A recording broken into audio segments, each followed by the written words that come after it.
asalaamaaleykum waa Sénégal maa ngi nuyu ku ci nekk sa tur ak sa sant ku ci nekk fa nga toog fekk naa la fa ne la jàbb loxo maa ngi massawu sénégalais yi ci li nga xamante ni mooy mbas mi di Covid-19 dugg fi lëmbe réew mi di rey suñu yaay yi di rey suñu papa yi di rey suñu maam yi léegi bàyyeetul sax suñu ndaw ñi mu nekk tiis nekk métit nekk lu diis loo xamante ni yàlla wàcce na ko suñu kaw di ñaan yàlla mi ñu ko wàcceel mu teggilaat ñu ko ci jàmm ak salaam damay profiter aussi ci occasion bi di jaale képp ki nga xamante ni ñàkk nga ci sa bakkan ak képp koo xamante ni ñàkk nga ci sa mbokk ñëpp ñi ci faatu yàlla yërëm leen xare leen ca aljana ya gën a kawe. damay jéggalu aussi la presse sénégalaise parce que j'avais annoncé une conférence de presse mais vu le contexte sanitaire je peux pas vraiment dajale lu tolloog plus de 100 ou 200 journalistes dans une salle pour war a man tamit mën a nekk kii participer ci liy propager ce virus bi nga xamante ni ñëpp dañ ne nañ leen mànkoo booloo pour jëlee ko fi di profiter aussi di remercier la presse crédible la presse sénégalaise crédible les journalistes yi nga xamante ni ils m'ont appelé depuis hier ils n'ont pas arrêté de m'appeler pour vraiment soutenir pour vraiment encourager et pour vraiment même donner des conseils maa ngi leen di jaajëfal xam ngeen seen bopp yéen ñëpp vous avez été très nombreux alhamdulillahi rabbil alamin damay sant yàlla bu baax a baax a baax ndax je ne suis ni surpris je ne suis aussi ni étonné je ne suis aussi ni vraiment surpris je suis dans l'espace public nekk un activiste confirmé nekk quelqu'un qui défend le droit humain nekk quelqu'un qui se bat pour des causes nobles nekk koo xamante ni ça fait 25 ans je lutte contre l'injustice nekk koo xamante ni lépp loo xamante ni wala ñëpp ñi nga xamante ni dañuy bëgg a faagaagal wala naxasal réew mi niñ bëgg mu doxee ma taxaw ne di la barrer la route quand je m'attendais à ce jour j'attendais à recevoir des coups c'est pas la première fois comme ils ont l'habitude de le faire alors dama ne woon duma def une vidéo mais il le faut damay commencer d'abord ci wax leen kan mooy Thier ki nga xamante ni moom moo ma filmé en mon insu dans sa voiture les gars Thier c'est quelqu'un boo xamante ni bi ñu xamante ak moom ça date de 20 ans ñu seq façon teraanga bu ne tenez-vous bien mu nekk koo xamante ni dëkk na Kër Thiat ak Kaolack pendant 2 ans mu nekk koo xamante ni dëkk na Kër Tantay Thiat ici à Thiaroye Azur pendant 1 an mu nekk koo xamante ni wax dëgg yàlla à mon insu il se permettait d'aller à Kaolack seeti gi sama yaay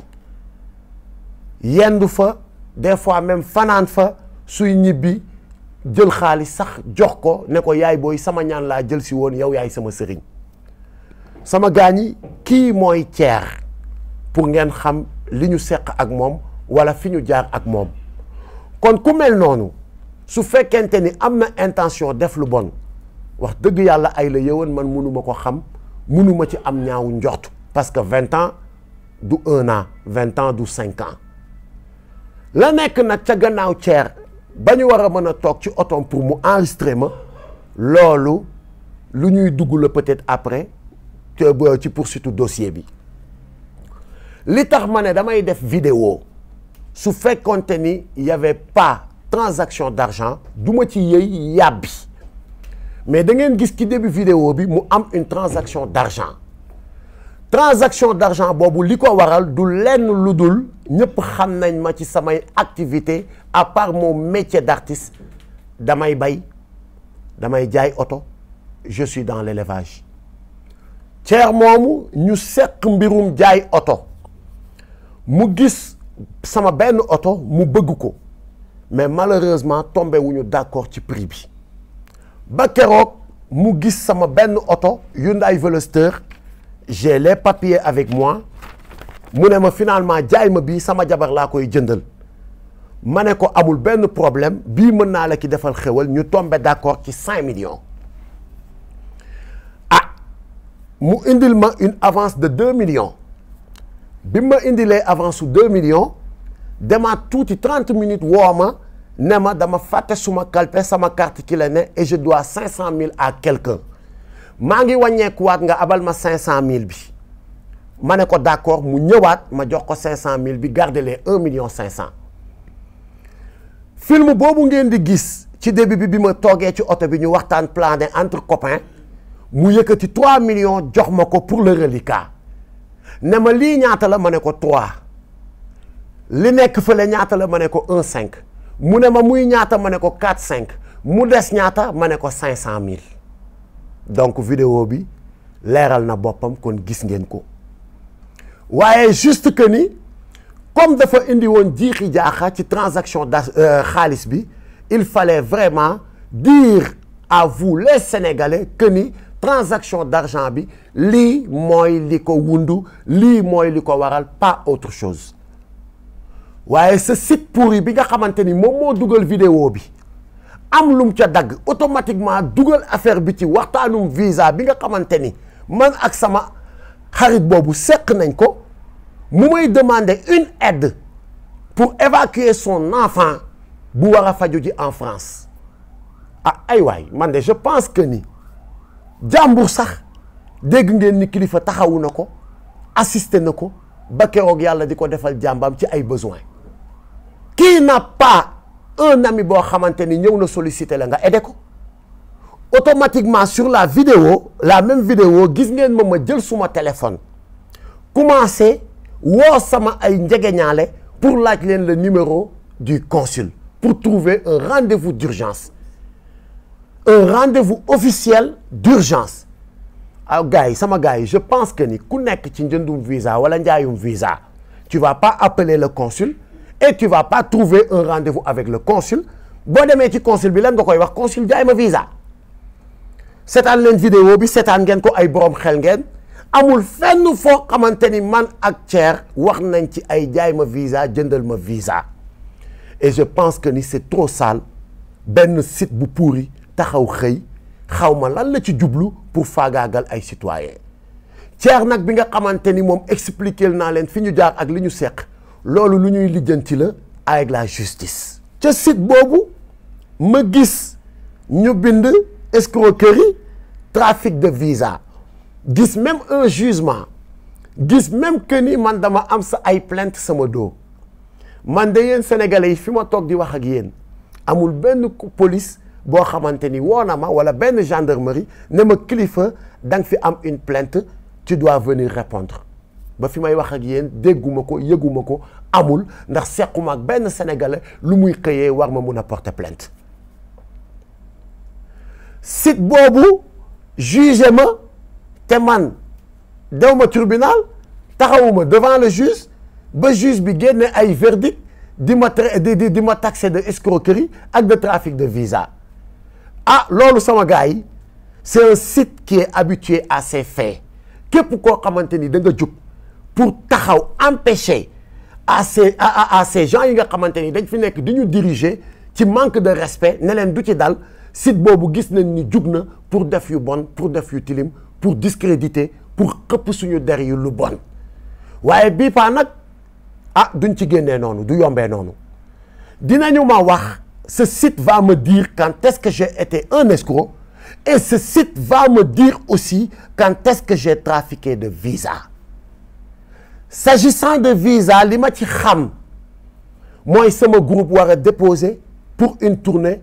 ñu woo ma ne ma vous avez un dépôt demain à 11h ma jël suma passeport yóbbu ko ak les documents d'invitation fi festival bu ñu war a dem wala concert bu ñu war a dem présenter ko ñu juger may ñu visa ñu dem suñu tournée ñibbi si waat ci jàmm ak salaam damay wax nag vous les journalistes damay wax aussi la gendarmerie et la police allez faire des investigations ndax man kilifa Landing Mbessane Seck mës naa taxaw ci benn ambassade ànd fa ak doomu aadama budul caat mi ma seqal liggéey wala Gadiaga wala Zmasta suñu DJ wala suñu musiciens yi ñuy àndal taxaw naan damay demander visa wala damay ñaan visa dem leen ngeen defi cette investigation parce que c'est très important. Il s'agit d'une accusation grave et les Sénégalais aussi ont besoin de savoir et de comprendre ñan ñoo nekk ci dëkk bi nekk ñoo xamante ni seen intention du lenn lu dul saltel ak tilimal deru des honnêtes citoyens. may ñaan aussi notre justice mu autosaisir sur cette affaire parce que warul yem rek tamit ci benn site xëy na bind woy après tilimal der dugg na fi génn fi ñu bàyyi noonu mu jàll mu autosaisiru. Je suis disponible, je ne bougerai pas de ce pays maa ngi fi tukki wu ma dew ma fenn et j'attends une convocation venant de la justice su fekkente ni lii ñu may tudd dama ci laale wala dafa am faites votre travail et pour le moment ñi nga xamante ni nag ñooy mes camarades de combat pour ne pas les gêner je mets en suspens mes activités dans le mouvement Y en a marre pour mettre leen à l'aise pour wan leen ni que ni cette affaire n'a rien à voir avec ay Y en a marre avec ay affaire de je sais pas quoi nu ma ko mën a expliquer. Maintenant lépp li nga xamante ni nag mooy lu war a jëm ci mbirum justice tamit ah duñ na yàkk ni yasar on a consulté nos avocats on a parlé avec nos avocats ils vont ñu ngi ciy liggéey au moment où je vous parle et dinañ ci def li nga xamante ni moo war sama gars yi j'avais pas besoin d'être très long parce que cette affaire est simple ñi ma woo ñëpp li ma leen di wax mooy j'ai pas besoin de passer dans un autre chemin pour expliquer li nga xamante ni moo xew j'ai juste besoin de dire les choses telles qu'elles sont et mooy li nga xamante ni mooy li ma fi wax sama gars ñi l'heure est grave nañu bàyyiwaat suñu xel bu baax a baax ci li nga xamante ni mooy xew Sénégal ñu ngi jëm ci 2024 ñu ngi jëm aussi ci ay élections locales je pense que ni le débat le plus intéressant ou le sujet le plus intéressant c'est de communiquer essayer d'inciter les jeunes pour que ñu dem inscrire sur les listes électorales pour préparer une bonne relève pour des élections aussi transparentes li nga xamante ni tey jii mooy le sujet ñu ngi jëm ci 2024 ah dañ fiy aaye troisième mandat su fekkente ni nag looloo tax je n'accuse nag personne mais bu fekkente ni looloo tax ngeen bëgg a divertir les Sénégalais man kilifa gisuma luy tee ba duma taxaw farouchement combattre li nga xamante ni mooy un troisième mandat venant de quiconque ndax lu ñu mayul sunu maam Abdoulaye Wade duñu ko may keneen ku mu mën a doon fii ci réew mi su fekkente ni da ngeen bëgg a divertir les Sénégalais pour ñu bañ a wax ci sàccum suuf gi spoliation foncière bu metti bi ngeen nekkee c'est peine perdue dinaa ci wax ba suba ci ginnaaw ngoon su fekkente ni aussi da ngeen a bëgg a bâillonner ou tilimal ou yàq deru ñi nga xamante ni dañu taxawal pour leeralal Sénégalais yi seen yu bon yi ngeen nekk di def c'est peine perdue je suis prêt comme toujours vous pouvez tuer Kilifeu et je suis prêt pour y laisser mon nez mais vous aurez en face de vous plus de 5 millions de Kilifeu là cette jeunesse est éveillée maintenant cette jeunesse ne va pas être manipulée cette jeunesse ne va pas être bâillonnée cette jeunesse nous allons vous barrer la route donc bu fekkente ni Kilifeu mooy seen cible pour bu ngeen ko éliminer vous allez bâillonner la jeunesse vous vous trompez donc maa ngi ñaan yàlla def jàmm ci réew mi def ko ci àdduna bi jëlee fi mbas mi musal ñu muccal ñu di jéggaluwaat sénégalais yi di remercier waat ñëpp ñi nga xamante ni de près ou de loin ils m'ont soutenu sur cette épreuve di encore remercier waat ñi nga xamante ni j'ai reçu votre message ci sama messenger ci sama Facebook ci sama Instagram ci sama jumtukaay yi may waxee yëpp maa ngi leen di remercier et merci encore pour votre soutien Kilifeu est là et il ne va jamais trahir le combat. Je vous fais confiance, faites-moi confiance. Jaa ngeen jëf, je vous remercie. Yàlla na jàmm yàgg Sénégal. One love les amis. seen bi ngeen doon xaar yegsi na Natal TV andi leen ay programme yu bees tax ay innovation yu am solo bàyyiwuñu dara actualité société santé religion culture musique ay interview yu am solo sport divertissement débat bàyyiwuñu dara ngir ngeen mën a jot suñuy programme daw leen gaaw abonné ci suñu chaîne YouTube Natal TV ngeen activer seen cloche dina tax benn information du leen raw fii ci Natal TV la miniature du Sénégal.